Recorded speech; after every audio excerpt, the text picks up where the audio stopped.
روحانیت کے اثرات ظاہر ہوں گے، نورانی جو ہے چہرہ ہو جائے گا۔ حضرت خالد بن ولید رضی اللہ تعالیٰ عنہ سمجھتے تھے اس بات کو، 60,000 کے مقابلے میں 60 آدمی، کسی نے کہا آپ 60,000 کے مقابلے میں 60 آدمی لے رہے ہیں، فرمایا وہ 60,000 تو مردہ ہیں، یہ 60,000 کے مقابلے میں 60 آدمی زندہ ہیں۔ جو آدمی اپنے رب کو یاد کرتا ہے، اپنے اللہ کو یاد کرتا ہے، اس کا خدا سے تعلق ہوتا ہے۔ جس پنکھے کا اور جس چیز کا اصل جگہ سے تعلق ہوگا اس میں روشنی بھی آئے گی، ہوا بھی آئے گی، ٹھنڈک بھی آئے گی، گرمی بھی آئے گی۔ اور جس کا تعلق کٹا ہوا ہے، کنیکشن کٹا ہوا ہے، نہ اس سے گرمی کی امید نہ سردی کی امید۔ جو دل اللہ سے جڑا ہوا ہے، جو دل اللہ سے لگا ہوا ہے، وہ ذکر والا دل ہے، یہ بیٹھ کر اللہ کو یاد کر رہا ہے۔ قیامت میں اعلان ہوگا ہمارے پڑوسی کہاں ہیں؟ پوچھا جائے گا آپ کے پڑوسی کون لوگ ہیں؟ کہ ہمارے پڑوسی وہ ہیں جو ہمارا ذکر کرتے تھے کھڑے ہو کر، ہمارا ذکر کرتے تھے بیٹھ کر، ہمارا ذکر کرتے تھے لیٹ کر، ہر حال میں خدا کی یاد۔ آدمی جس چیز کا زیادہ تذکرہ کرتا ہے وہ چیز دل میں اترتی۔ سب سے افضل ذکر ہے قرآن۔ جو آدمی قرآن پڑھتا ہے اللہ پاک اس سے بات کرتے ہیں۔ نمازی اللہ سے بات کرتا ہے اور قرآن پڑھنے والے سے اللہ پاک خود بات کرتے ہیں۔ اس لیے ہمیں تو قرآن پڑھنے کا مزاج بنانا ہے۔ حضرت عثمان غنی رضی اللہ تعالیٰ عنہ فرماتے تھے اگر ہمارے دل صاف ہوں تو قرآن پڑھنے سے ہمارا جی نہ بھرے۔ ہمارے دلوں میں تو گندگی ہے، دنیا کی گندگی ہے، دنیا کے مال کی، دنیا کے ذرائع کی۔ دل صاف ہو، صاف برتن کا کھانا اچھا لگتا ہے۔ اللہ کی یاد میں لگ جانا، جو آدمی اللہ کی زیادہ یاد میں لگتا ہے اس کے چہرے پر نورانی اثرات ہوتے ہیں۔ کیونکہ جنت میں جانے کے بعد اگر کسی چیز پر افسوس ہوگا اس گھڑی پر ہوگا جس کو یاد الہی کے بغیر گزار دیا۔ جنت میں ایک دروازے کا نام ہے ذکر کرنے والوں کا دروازہ، ایک دروازے کا نام ہے روزہ رکھنے والوں کا دروازہ۔ جنت کے تو 8 دروازے ہیں۔ اس واسطے ہمیں تو اللہ سے تعلق پیدا کرنا ذکر الہی کے ذریعے۔ اللہ کے نبی علیہ السلام کے بارے میں آتا ہے آپ ہمہ وقت ذکر کرتے، سورج نکل رہا ہے سورج نکلنے کی دعا، سورج ڈوب رہا ہے سورج ڈوبنے کی دعا، کسی کو غمگین دیکھا ہے اس کی دعا، کسی کو ہنستا ہوا دیکھا ہے اضحک اللہ سنک، اللہ تجھے ہنسائے رکھے یعنی تجھے خوش رکھے۔ ہر حال کی دعا ہے۔ ہم تو ہر حال کا ذکر سیکھیں گے۔ اللہ کے نبی علیہ السلام سوتے نہیں تھے جب تک قل اعوذ برب الفلق، قل اعوذ برب الناس اور قل هو اللہ احد اور قل یا ایھا الکافرون نہ پڑھ لیتے۔ جو آدمی ہر نماز کے بعد آیت الکرسی پڑھے گا مرنے کی دیر ہے، جنت میں جانے کی دیر نہیں۔ لیکن بزرگوں یہ اعمال کرنے کے ہیں، سننے کے نہیں ہیں۔ صرف کھانسی کی دوا لے رکھی ہے، جیب میں رکھ رکھی ہے، کھانس رہا ہے کھانستا ہے۔ اللہ کا ذکر تو کرنے کی چیز ہے۔ رطب اللسان، کیونکہ اللہ والے وہ ہوتے ہیں جن کو دیکھ کر اللہ یاد آ جائے۔ ہم اتنا تذکرہ کریں اللہ کا کہ اللہ کی مجلس میں تذکرہ ہو رہا ہے، فرشتوں کے درمیان تذکرہ ہو رہا ہے۔ ہمہ وقت ذکر کرنا۔ ذکر 2 قسم کا ہوتا ہے، ذکر لسانی، ذکر قلبی۔ زبان سے بھی ذکر کرنا ہے لیکن دل کو متوجہ کر کے۔ ویل، ایسے لوگوں کے لیے بربادی ہے جو اپنی نماز سے غافل ہیں۔ نماز پڑھ رہا ہے، نماز میں جی نہیں ہے، اس کے لیے تو بربادی کی دعا ہے، بربادی کی بد دعا ہے۔ اللہ سے ہم جی لگائیں، سبحان اللہ، میرے اللہ سارے عیبوں سے پاک، الحمدللہ، ساری کی ساری خوبی میرے اللہ کے لیے، لا الہ الا اللہ، اللہ کے علاوہ کوئی کچھ بھی نہیں۔ اللہ اکبر، اللہ پاک بڑے ہیں۔ اذان میں کہا جاتا 4 بار، معلوم ہو جائے ہر سمت میں خدا بڑے ہیں، کوئی چیز بڑی نہیں۔ حضرت موسیٰ علیہ السلام کو اللہ پاک سمجھا رہے ہیں، قل اننی انا اللہ، یوں کہو میں اللہ ہوں، اننی انا اللہ، میں اللہ ہوں، لا الہ الا انا، میرے علاوہ کو خدا نہیں ہے۔ بار بار اللہ کو یاد کرنا، بار بار خدا سے معافی مانگنا۔ ہماری نمازیں بھی قابل استغفار ہیں۔ سیدنا ابو بکر رضی اللہ تعالیٰ عنہ کو اللہ کے نبی نے نماز سکھائی، ایسی شاندار نماز، حضور جیسی نماز پڑھتے تھے۔ حضرت ابو درداء، حضرت عبداللہ بن مسعود، حضرت صدیق اکبر اور بہت سارے صحابہ ایسی نماز پڑھتے جیسے سرکار کی نماز۔ لیکن اس کے باوجود آپ کبھی غور فرمائیں، دھیان دیں، توجہ کریں، اللہم انی ظلمت نفسی، یہ حضرت صدیق اکبر کی دعا ہے۔ اے اللہ میں نے ظلم کیا ہے، بہت بڑا ظلم۔ کیسی شاندار نماز پڑھی ہے جو ہر ایک کی بس کی نہیں، لیکن یوں کہہ رہے ہیں اے اللہ جیسی نماز مجھے پڑھنی چاہیے تھی اور جیسی مجھے تیرے سامنے عبادت کرنی چاہیے تھی ہو نہ سکی مجھ سے۔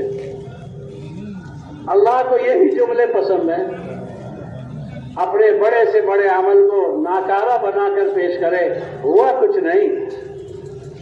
اللہم انی ظلمت نفسی ظلما کثیرا، اے اللہ میں نے ظلم کیا ہے اور اپنے نفس پر ظلم کیا ہے، کسی پر نہیں۔ اس واسطے اپنے بڑے سے بڑے عمل کو کرنے کے بعد 2 کیفیتوں کا استحضار رہنا چاہیے۔ پہلی کیفیت یہ ہو یہ عمل مجھ سے ہوا نہیں، یہ گشت ہوا نہیں، یہ تعلیم ہوئی نہیں، یہ نماز ہوئی نہیں، یہ دعوت دی نہیں گئی، یہ قرآن پڑھی نہیں گئی، جیسا حق تھا، جیسا حق تھا۔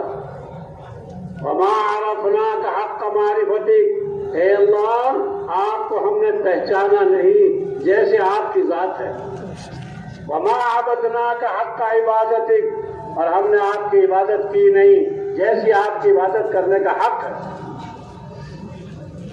بار بار استحضار کو دل میں رکھے، مجھ سے ہوا نہیں کچھ، اپنے عمل کو کوتاہ سمجھے، اپنے عمل کو ناقص سمجھے، آگے کی ترقی ملے گی۔ دوسری کیفیت جو پیدا ہونی چاہیے وہ یہ، اے اللہ جیسی بھی پڑھی گئی وہ بھی صرف اور صرف آپ کی توفیق سے۔ میں نہیں پڑھ سکتا تھا قرآن، نہیں پڑھ سکتا تھا نماز، نہیں نکل سکتا تھا جماعت میں، اور نہیں میں کوئی نیکی کر سکتا تھا، یہ بھی آپ کی توفیق سے ہوا ہے۔ آپ کی توفیق سے، آپ کی مدد کے سہارے ہوا ہے، ورنہ میرے بس کی بات نہیں تھی۔ یہ دل میں جمانے کی بات ہے۔ معافی بڑی نعمت ہے۔ عذاب کے روکنے کے لیے 2 چیزیں بتائی گئی قرآن پاک میں، نبی جی آپ کے ہوتے ہوئے عذاب نہیں آئے گا، اور آگے کیا بتایا، اگر یہ لوگ معافی مانگتے رہیں گے عذاب الہی نہیں آئے گا۔ یہ قرآن کی آیت کا ترجمہ ہے۔ وما کان اللہ لیعذبہم وانت فیہم، نبی جی آپ کے ہوتے ہوئے ان میں عذاب نہیں آئے گا، اور یہ معافی مانگتے رہیں گے تو بھی عذاب نہیں آئے گا۔ یونس علیہ السلام اپنی قوم کو کہہ کے چلے گئے نینوا میں، عراق میں کہہ کے چلے گئے عذاب آئے گا۔ قوم نے دیکھا موسم خراب ہے، حضرت یونس علیہ السلام کو تلاش کیا، حضرت یونس علیہ السلام ملے نہیں، یقین ہو گیا موسم بھی خراب، حالات بگڑ گئے۔ قوم کو یقین ہوا اب تو عذاب آئے گا.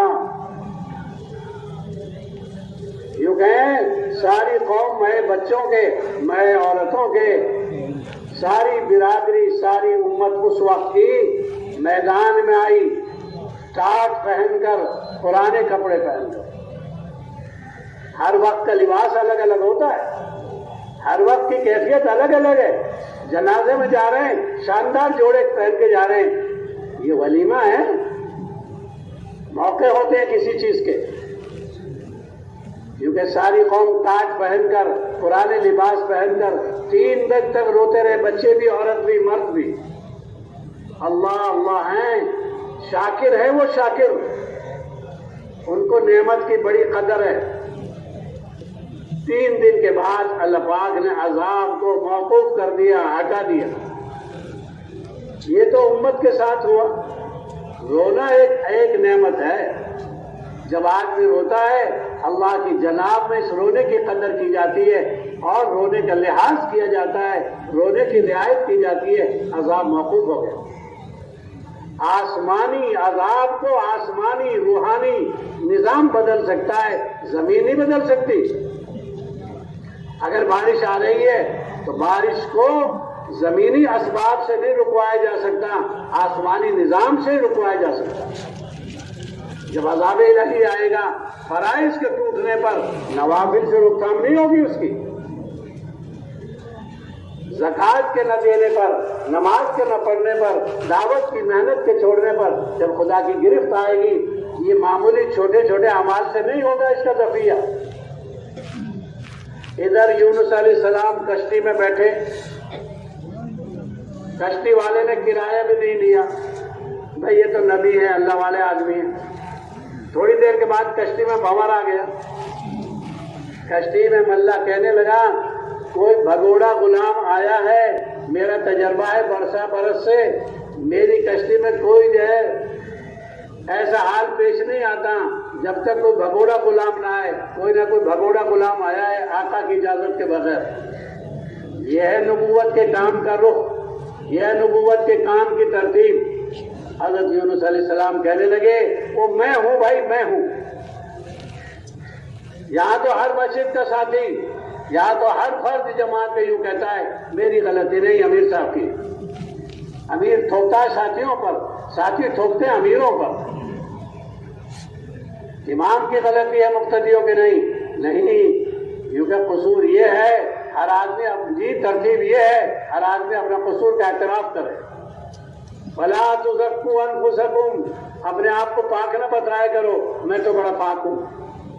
پاک ذات اللہ کی ہے, بے عیب ذات اللہ کی ہے. اگر مخلوق میں کسی کو بے عیب ہونے کا دخل ہے, بے عیب کوئی ذات ہے, وہ فرشتے ہیں جن کے اللہ پاک خود تعریف کرتے ہیں. لا یعصون اللہ ما امرہم, جو اللہ کہتے ہیں وہی کرتے ہیں. یونس علیہ السلام کہنے لگے ہر داعی کو یہ جملہ یاد رکھنا چاہیے. اگر نہیں یاد رکھتا وہ داعی نہیں ہے, وہ دعویٰ کرنے والا ہے. یوں کہ ہر داعی کو یہ بات یاد رکھنی چاہیے.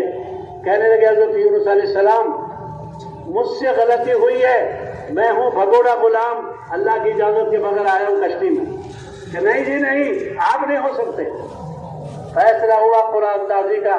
کہنے لگے میرے بارے میں آئے گا. اللہ پاک ہے, نظام ہے.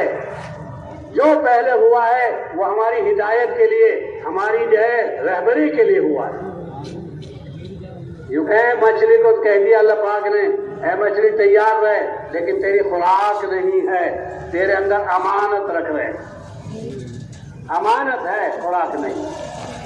مچھلی معمور ہے, چنانچہ ڈالا تو مچھلی میں گئے, مچھلی دوسری مچھلی میں گئی, لیکن 3 دن کے بعد 7 دن کے بعد 40 دن کے بعد نکالا اللہ نے.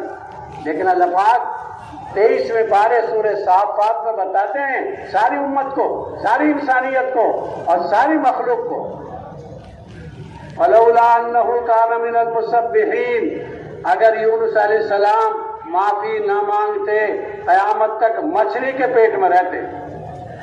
یہ قرآن ہے, قرآن یہ ایسی بھی زبردست کتاب ہے، اس کو کوئی کتاب منسوخ نہیں کرے گی۔ معلوم یہ ہوا حالات سے نکلنے کے لیے شخصی حالات ہوں، قومی حالات ہوں، ملکی حالات ہوں، علاقائی حالات ہوں، گھر کے حالات ہوں، عالم بھر کے حالات ہوں، صرف اور صرف اللہ سے معاملہ صحیح کرنے کی بات ہے۔ وہ یہ کہہ دے گا، وہ یہ کر دے گا، وہ یوں کہہ دیں گے، کسی کے پاس کچھ نہیں ہے۔ اس آیت نے بتا دیا ہے اور اس آیت نے فیصلہ سنا دیا ہے، حل جو ہے وہ اللہ سے معافی۔ لا الہ الا انت سبحانک انی کنت من الظالمین، یہ قیامت تک کے لیے حل ہے۔ معافی مانگ اللہ سے، تجھے معافی کے ذریعے اللہ پاک حالات سے جو آہستہ کر دے، بغیر اس کے کوئی تدبیر کامیاب نہیں، بغیر اس کے کوئی تدبیر کامیاب نہیں۔ بار بار استغفار کرنا، بار بار معافی چاہنا۔ اللہ کو بہت پسند ہے یہ جملہ، اے اللہ تو مجھے معاف کر دے، فاغفر لی فإنہ لا یغفر الذنوب الا انت، اے اللہ معاف کر دیجئے، آپ کے علاوہ مجھ کو کون معاف کرے گا۔ لیکن زبانی مکاری سے نہیں اللہ پاک دھوکہ کھاتے، دل دیکھتے ہیں اللہ پاک علیم بذات الصدور، وہ دل کو دیکھ رہے ہیں کیا معافی مانگ رہا ہے۔ ہم لوگ تو اللہ کے ساتھ بھی وہی چالاکی کرنا چاہتے ہیں جو آپس میں کرتے ہیں۔ وہ تو دلوں کا بھیدی ہے، آنکھ سے رو رہا ہے کہ دل سے رو رہا ہے، ہاتھ سے رو رہا ہے کہ شکل بنا رہا ہے۔ اللہ پاک کے سامنے معافی مانگنا، معافی ایک نعمت ہے۔ جب بندہ معافی مانگتا ہے اللہ خوش ہوتے ہیں، لیکن بعض باتیں معافی مانگنے سے بھی نہیں ہوں گی۔ اللہ سے معافی مانگ رہا ہے، جس کی غیبت کی اس سے معافی نہیں مانگ رہا، یہ غیبت جو ہے معاف نہیں ہوگی اللہ سے۔ اللہ تو ہر چیز کر سکتے ہیں، اللہ پاک کو قدرت ہے، اللہ پاک کو طاقت ہے، اللہ پاک کی ذات تو فعال لما یرید، لیکن دستور بنایا انہوں نے۔ قیامت میں عدالت الگ لگے گی حقوق العباد کی، قیامت میں عدالت الگ لگے گی حقوق اللہ کی۔ جس سے جو غلطی ہوئی اپنا معاملہ اس سے صاف کرو، اپنا معاملہ اس سے صاف کرو۔ کیوں؟ غیبت ایک مصیبت ہے۔ آج سب سے بڑی گرفتاری اور سب سے بڑی مصیبت جو آئی ہے وہ غیبت، اور غیبت سے آگے بھی بہتان، ایسی بات کہنا جو بھائی میں ہے وہ غیبت ہے، اور اس سے آگے کی بات کہنا یہ بہتان ہے۔ معافی مانگنے کا مزاج، معاف کرنے کا مزاج۔ اس تبلیغ کے بڑے آدمی، دعوت کے بڑے کارکن کہا کرتے تھے، حضرت مولانا سعید خان صاحب رحمۃ اللہ علیہ، مجھے بڑی تعجب ہے لوگ اللہ سے معافی مانگتے خود معافی نہیں دیتے۔ تیرے بھائی نے، تیری بہن نے، تیری بیوی نے، تیری بھانجی نے، اور تیرے ساتھی نے، اور تیرے امام نے اگر کوئی جو ہے بھول ہو گئی وہ معافی چاہ رہے، معاف کر دو۔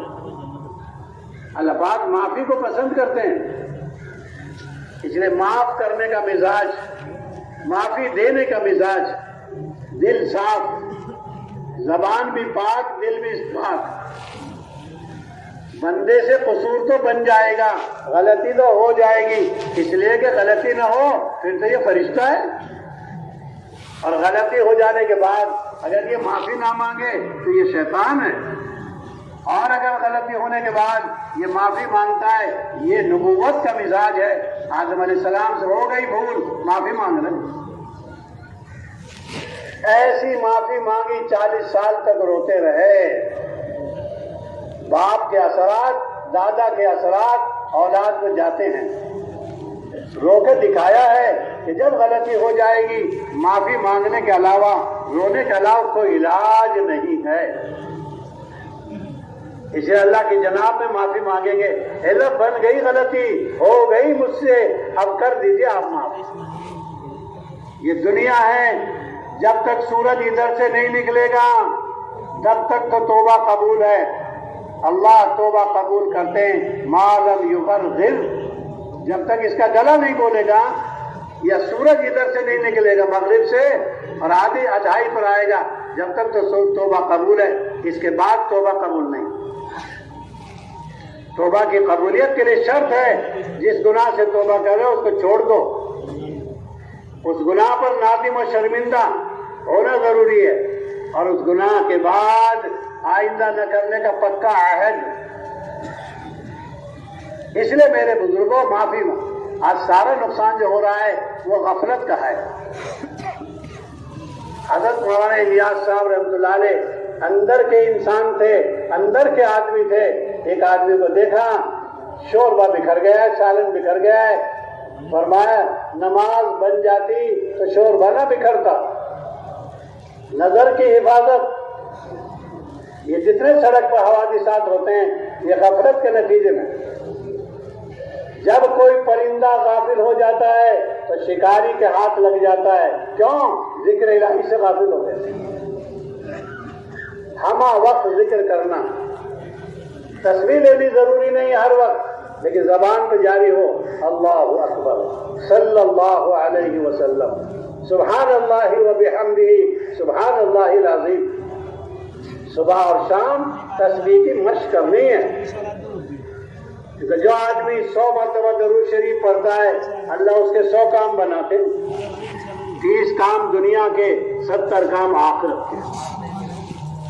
جو آدمی 1 مرتبہ درود شریف پڑھے گا اس کے 10 گناہ معاف، 10 درجے بلند، 10 رحمت نازل ہوں گی، 10 نیکی لکھی جائے گی۔ 100 مرتبہ درود شریف پڑھنے پر 1000 نیکی، 1000 رحمت، 1000 گناہ معاف، 1000 درجے بلند۔ لیکن یاد رہے یہ گناہ وہ معاف ہوتے ہیں جو چھوٹے چھوٹے ہوتے ہیں۔ آج جتنے گناہوں کا وجود ہے وہ سب بڑے گناہ ہیں۔ بدگمانی، شکایت کرنا، مسلمان کی توہین کرنا، چہرے کو سنت کے مطابق نہ بنانا، یہ سب بڑے بڑے گناہ۔ حضرت عبداللہ بن عباس ترجمان القرآن فرمایا کرتے تھے 700 گناہ کبیرہ ہیں، اکبر الکبائر 3 ہیں، سب سے بڑے گناہ 3 ہیں، حقوق الوالدین والشرک باللہ والحلف کاذبا، کیونکہ سب سے بڑا گناہ ہے اللہ کے ساتھ کسی کو شریک ٹھہرانا، ماں باپ کی نافرمانی کرنا، جھوٹی قسمیں کھانا۔ اس واسطے میرے بھائیوں اللہ سے معاملہ بنا کے رکھیں، توبہ ہے بڑی نعمت۔ غیبت کی تاثیر ہے نیکیوں کو کھانا، اور توبہ کی تاثیر ہے برائیوں کو کھانا۔ مردوں کی غیبتیں نہ کرو، کیوں؟ ان سے کیسے معافی مانگو گے؟ زندوں کی نہیں کرنی، لیکن زندوں سے تو معافی ہو سکتی ہے، عمرہ کرنے جا رہے ہیں، حج کرنے جا رہے ہیں، کوئی میل ملاپ کا موقع آ گیا، لیکن مردوں سے کیسے معافی مانگے؟ بہت سوچ کر زبان کو قابو میں رکھنا ہے۔ حضرت عائشہ رضی اللہ تعالیٰ نے ایک دن کہنے لگی آپ تو یہ صفیہ سے بہت محبت کرتے ہیں، ٹھگنی خد والی۔ اللہ کے نبی کو عائشہ سے بڑی محبت ہے، لیکن صاحب کہہ دیا آپ نے عائشہ تو نے ایسی بات کہی ہے اگر یہ بات میٹھے سمندر میں ڈال دے کھاری بنا دے، یہ معاشرہ ہے۔ اس واسطے میرے بھائیوں زبان پر قابو ہو، استغفار۔ عورتوں میں اور مردوں میں 22 فرق ہیں، ان فرقوں میں ایک فرق یہ ہے کہ طلاق کا تعلق مردوں سے عورتوں سے نہیں۔ عورتوں کے اختیار میں ہوتا ہے ہر وقت طلاق دے دی، 2 صبح کو دے دی، 3 شام کو دے دی، 2 پھر دے دے گی۔ وہ تو شکر ادا کرو اللہ نے آپ کو قابو دیا ہے، لیکن آج کل کے مرد بھی عورت ہو رہے ہیں، انہیں بھی ہوش نہیں رہتا، کچھ کا کچھ کہہ دیتے ہیں۔ بہت معافی مانگنا، بہت معافی مانگنا۔ معافی مانگنے والا کان یستغفر رسول اللہ صلی اللہ علیہ وسلم 70 مرہ، ایک مجلس میں 70 مرتبہ معافی مانگے۔ اللہ کے نبی علیہ السلام کو اختیار دیا اگر آپ 70 مرتبہ بھی معافی مانگیں گے ان منافقین کے لیے ان کی معافی قبول نہیں۔ آپ نے فرمایا میں 70 سے زیادہ معافی مانگ لوں گا، ان کی بخشش ہو جائے گی۔ اس لیے بار بار معافی مانگنا، امی مجھے معاف کر دو، خالہ مجھے معاف کر دو، امام صاحب مجھے معاف کر دو۔ آج معافی مانگنے کا، حضرت عمر نے بیٹی پیش کری حضرت حفصہ حضرت صدیق اکبر کو، لیکن حضرت صدیق اکبر نے کوئی جواب نہیں دیا، خاموشی اختیار کی۔ حضرت عمر رضی اللہ تعالیٰ عنہ کو بڑی ٹھیس لگی، بڑی محسوس ہوئی بات۔ کچھ دنوں کے بعد آئے اللہ کے نبی علیہ السلام کا جب نکاح حضرت حفصہ سے ہو گیا، آج یہ چیز ہے نہیں، اس کی ضرورت ہے۔ حضرت عمر کے پاس گئے حضرت صدیق اکبر رضی اللہ تعالیٰ عنہ، اور جا کر یوں کہا، دیکھو جی آپ نے بیٹی حفصہ پیش کری تھی، میں نے کوئی جواب نہیں دیا، کیوں؟ یہ کیوں ہے سمجھنے کی چیز۔ اللہ کے نبی کے دربار میں بات چل رہی تھی حضرت حفصہ کی، آپ کا ارادہ تھا، لیکن میں نے آپ کا راز نہیں کھولا، آپ کا بھید نہیں بتایا۔ اب الحمدللہ نکاح ہو گیا، میں آپ سے معافی چاہتا ہوں، اس دن جو آپ کو ٹھیس پہنچی آپ اس کو معاف کرو۔ سرکار کے راز کی بھی حفاظت کری اور بھائی کا بھی خیال کیا۔ اس واسطے بہت اہمیت رکھتا ہے ساتھی کے دل کو جو ہے رعایت کرنا، ایک دوسرے کی رعایت سے کام بڑھتا ہے۔ ہم جو حضرات ہم میں سے حضرت مولانا سعد صاحب دامت برکاتہم سے بیعت ہے، وہ ہر ایک کو تسبیح بتاتے 10 تسبیح اللہ اللہ، ہمیں بیٹھ کر پوری کرنی چاہیے۔ علاج تو لے لیتے ہیں، کرتے نہیں۔ جو حضرات بیعت ہیں ان حضرات کو وہ معمولات پورے کرنے چاہیے جو معمولات ان کے پیر نے بتائے، اور استغفار کرنا، صبح شام کی تسبیح پڑھنا اور تلاوت کرنا اور درود شریف پڑھنا، یہ تو سب کے لیے، یہ تو سب کے لیے۔ سورج نکلنے کی دعا، کھانا کھانے کی دعا، مجلس کے ختم کی دعا، اور یہ دھوکہ نہ لگے، بہت سے لوگوں کو دھوکہ لگتا ہے، مجلس کی ختم کی دعا پڑھ لو غیبت بھی معاف ہو جائے گی، ہرگز معاف نہیں ہوگی۔ مجلس کی ختم کی دعا سے ایسی چیزیں معاف نہیں ہوا کرتی، یہ تو جا کے پوچھنا پڑے گا کہیں۔ قرآن پڑھنے کا مزاج، تسبیح پڑھنے کا مزاج، اللہ کی یاد کا مزاج۔ بے غسل آدمی، معذور عورت تسبیح پڑھ سکتی ہے، درود شریف پڑھ سکتی ہے، استغفار کر سکتی ہے، بسم اللہ الرحمن الرحیم پڑھ سکتی ہے، اعوذ باللہ من الشیطان الرجیم پڑھ سکتی ہے، آیت الکرسی نہیں پڑھ سکتی، قرآن نہیں پڑھ سکتی۔ اس واسطے ہر وقت اذان ہو رہی ہے، اب میرے لیے مناسب نہیں بات کرنا، اذان ہو رہی ہے مناسب نہیں ہے، ہم تو سلام کو رواج دیں گے، تسبیحات کو معمول بنائیں گے۔ قرآن میں آتا ہے فَإِذَا فَرَغْتَ فَانْصَبْ، جب تم اجتماعی کاموں سے، علم سیکھنے سے، عمومی محنت سے، عمومی تقاضوں سے فارغ ہو گئے، فَانْصَبْ، تھکاؤ اپنے آپ کو، تکیے لگا کر، آگے پیچھے ٹیک لگا کر تسبیح پڑھ رہے ہو، یہ تسبیح نہیں ہے، یہ تو سونے کی دعوت ہے۔ آدمی ایسے بیٹھے جس میں اس کے اعمال میں زور پڑے، یعنی ایسے انداز سے کہ وہ پڑھیں، بہت اہتمام سے انفرادی اعمال، اجتماعی اعمال۔ حضرت مولانا الیاس صاحب رحمۃ اللہ علیہ فرماتے تھے، نماز سے پہلے کی سنتیں نماز کے تعلق کو پیدا کرنے کے لیے، نماز کی استعداد پیدا ہو جاتی، اور نماز کے بعد کی سنتیں یہ تکمیل فرائض کے لیے ہیں، اس لیے عصر کے بعد سنت نہیں بیٹھ کر تسبیح پڑھو، فجر کے بعد سنت نہیں لہذا بیٹھ کر تسبیحات فاطمہ پڑھو۔ اس واسطے میرے بزرگوں معمول بنانا، خود ابھی میں نے ایک آیت پڑھی تھی، اللہ پاک فرما رہے ہیں اے ایمان والو اللہ کو بہت زیادہ یاد کرا کرو، سورج ڈوبنے سے پہلے اور سورج نکلنے سے پہلے۔ کیا مطلب؟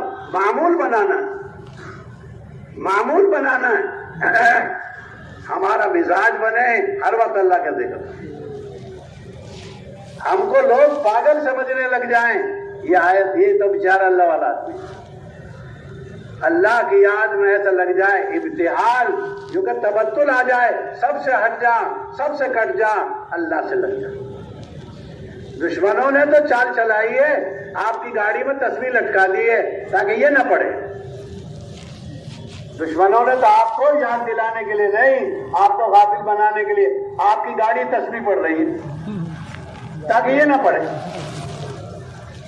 یہ تیری یاد کے لیے ہے تو بہت اچھی بات ہے، لیکن اگر تو اس پہ بس کر رہا ہے تو یہ نہیں۔ ہر ایک آدمی مزاج بنا ہے دعا مانگنے کا۔ دعوت کے کام میں دعا زیادہ ہے، دعوت کم ہے، دعوت ہے ہی نہیں۔ اللہ سے مانگنا، اے اللہ مجھ سے کچھ ہوگا نہیں، کبھی ہوا نہیں، آگے بھی نہیں ہو رہا، سب اللہ سے ہو۔ اے اللہ آپ سے تو آپ ہی تو ہے سب کچھ۔ یہ آدمی اللہ سے مانگنے والا بن جائے، پھر اسے کسی چوکٹ کی ضرورت نہیں۔ من دق الباب، جو کسی چوکٹ کو کھٹکھٹائے گا دروازہ کھل کر رہے گا۔ اللہ پاک فرماتے ادعونی، مجھ سے مانگو، مجھ سے، ادعونا نہیں کہا، بلکہ واحد متکلم کے ضمیر لائیں، مجھ سے مانگو میں تمہاری دعا قبول کروں گا۔ یہ قارون جب دھسنے لگا، یہ اپنے چچا زاد یا خالہ زاد موسیٰ علیہ السلام بھائی کو کہنے لگا، اے موسیٰ، اے موسیٰ، اے موسیٰ، غیب سے آواز آئی، تو اگر ہم کو پکارتا ہم تجھے آج بچا لیتے۔ ہم سب ایسا ہی ہیں۔ قارون نے موسیٰ کو مانگا، موسیٰ سے پکارا، ہم کیا کہتے ہیں؟ جی صاحب، جی سر، سر کہو یا پیر کہو، کسی کے پاس کچھ نہیں ہے، صرف اللہ کے پاس ہے۔ حضرت مولانا یوسف صاحب رحمۃ اللہ علیہ فرماتے تھے، ڈنڈے سے معافی مت مانگو، ڈنڈے والے سے معاملہ صحیح رکھو۔ ہم سمجھتے ہیں اس کے قلم کے نیچے، اس کے اشارے کے نیچے، اس کے دو بولوں میں، یہ بھی ہاتھ کسی کے ہاتھ میں ہے، اس کے دو بول بھی کسی کا ہاتھ ہے۔ اللہ کو منا لے، ساری دنیا تیری جو ہے غلامی کرے گی۔ اللہ کا بن جا، کسی کے چوکٹ کھٹکھٹانے کی ضرورت نہیں، ایک اللہ کافی ہے۔ بے سہارا نہیں ہے ہم، بے یار و مددگار نہیں ہے، ہمارا اللہ ہمارے ساتھ ہے۔ اللہ کے ساتھ رہو، اللہ کو اپنے ساتھ رکھو۔ ان اللہ مع الصابرین، صبر کر جا اگر اللہ کو چاہتا ہے۔ اس واسطے میرے بزرگوں مزاج بنانا تسبیحات کے پڑھنے کا۔ حافظ حضرات 3 پارے روزانہ پڑھیں۔ ہمارے بڑے فرماتے ہیں جو حافظ نہیں 1 پارہ روزانہ پڑھے، جو حافظ بھی نہیں ناظر خواہ بھی نہیں وہ اتنا وقت قرآن سیکھنے میں لگائیں، سیکھتے سیکھتے جاؤ گے انشاءاللہ سیکھنے والوں کی جماعت میں ہوگے۔ مزاج بنانا چاہیے قرآن سیکھنے کا۔ حدیث پاک میں آتا ہے تم میں کا بہترین انسان وہ آدمی ہے جو قرآن سیکھے سکھائے، ایک آیت بھی سیکھے۔ ہم نے دیکھا حضرت میاں جی موسیٰ صاحب رحمت اللہ علیہ پورے انسان، ہم جیسے بچوں سے یوں پوچھتے ارے بیٹا، ارے منا یہ بتائیے، نورانی قاعدہ لیے ہوئے ہوتے اور یوں کہتے بیٹا یہ بتانے کیا، بڑی عاجزی سے تواضع سے پوچھتے ہم جیسوں سے، یہ تو 50-60 سال پہلے کی بات ہے، یوں فرماتے یہ کیا ہے بیٹا یہ بتانا، اور پھر اسے رکھتے رہتے۔ یہ مولانا الیاس صاحب نے قرآن کے مکاتب قائم کیے ہیں، قرآن کو زندہ کیا ہے، قرآن کی محنت کو عام کیا ہے، ایسی دعوت کی فضا چلائی، اور اللہ پاک جزائے خیر دے حضرت مولانا سعد صاحب کو بھی، انہوں نے گھروں میں تعلیم کے ذریعے قرآن کو زندہ کیا، ورنہ ہر عورت جماعت میں نہیں نکل سکتی، اس کے ساتھ جوان بچی ہے، اس کے ساتھ بوڑھا بیمار جو ہے شوہر ہے، اس کے ساتھ اس کی بچی ہے چھوٹی، کیسے جائے گی؟ سب عورتیں نہیں جا سکتی، کوشش تو ہے، لیکن یہ گھروں میں جو قرآن کے زندہ کرنے کے تعلیمی حلقے لگے ہیں یہ بڑی زبردست نعمت ہے۔ جب سے یہ حلقے شروع ہوئے ہماری بہنوں کو، بیٹیوں کو، بچیوں کو، ہماری والداؤں کو قرآن کی جائے تازگی ہو گئی، یاد آ گئی، قرآن کے حلقوں میں جائے دلچسپی پیدا کریں، مکاتب قائم کریں۔ 3 چیزیں ہیں، قرآن کے مکتب سے بچوں کو جوڑیں، گھر کی تعلیم سے عورتوں کو جوڑیں، اور مسجد کے مشورے سے مردوں کو جوڑیں۔ 3 چیزوں سے کام بنے گا۔ بڑے جڑے مسجد کے مشورے سے، چھوٹے بچے جڑے مکتب سے، اور جو جڑے ہفتے والی تعلیم سے، گھر کی تعلیم سے، یہ بنیادی اعمال ہیں۔ تعمیر کعبہ، نزول قرآن جو ہوا ہے، تینوں لگے۔ حضرت ابراہیم علیہ السلام 175 سال کے نبی، اسماعیل علیہ السلام 130 سال کے نبی، حضرت ہاجرہ پاک دامن عورت، ماشاءاللہ اللہ نے ان تینوں کو قبول فرمایا۔ لو جی زمزم، لو جی تعمیر کعبہ، لو جی نزول قرآن، لو امت محمد صلی اللہ علیہ وسلم 80 صف والی جنت والی امت۔ جو آدمی ان تین کو لگائے گا وہ ایسی برکت پائے گا۔ دنیا میں زمزم کہاں تھا؟ حضرت ہاجرہ کی ہجرت سے پہلے ہاجرہ کی برکت سے آیا زمزم، ورنہ کہاں آدم علیہ السلام نے دیکھا زمزم، نوح علیہ السلام نے دیکھا زمزم، حضرت شیش علیہ السلام نے دیکھا زمزم، ادریس علیہ السلام نے دیکھا زمزم۔ کہاں تھی حج میں سعی؟ عمل خدا کو پسند آ جائے عورت کا وہ عمل بن جاتا ہے، عمل پسند آ جائے مرد کا وہ عمل بن جاتا ہے۔ اس واسطے میرے بزرگوں، ہم سب اللہ کی یاد میں لگے ہیں، ہم سب اللہ کی یاد میں لگے ہیں۔ ابھی میں نے درود شریف نہیں پڑھی، میں درود شریف پڑھ کے سوں۔ جو آدمی یہ چاہتا میں نبی کی زیارت کروں، نبی کے پڑوسی بنوں، نبی کا جائے نزدیکی بنوں، پڑھ درود شریف۔ اللہ پاک خود فرماتے ہیں، اللہ پاک بھی اور اس کے فرشتے بھی اللہ کا جو ہے فرمان ہے، اللہ کے نبی کے لیے رعایت کرتے ہیں، مرتبے کی دعا کرتے ہیں اور اللہ کے نبی کے لیے مقام دیتے ہیں۔ درود شریف پڑھنا بڑی نعمت ہے، بڑی فضیلت ہے، بڑی ضرورت ہے۔ اس واسطے میرے بزرگوں، ذکر کا ماحول بنانا۔ بس میری ابھی تسبیح پوری نہیں ہوئی، میری ابھی قرآن کا معمول پورا نہیں ہوا، میں نے ابھی استغفار نہیں کیا، مجھے کام کرنا ہے۔ گشت پہلے، تسبیح بعد میں۔ اس واسطے مزاج بنانا ذکر کرنے کا، اس واسطے مزاج بنانا اللہ سے مانگنے کا۔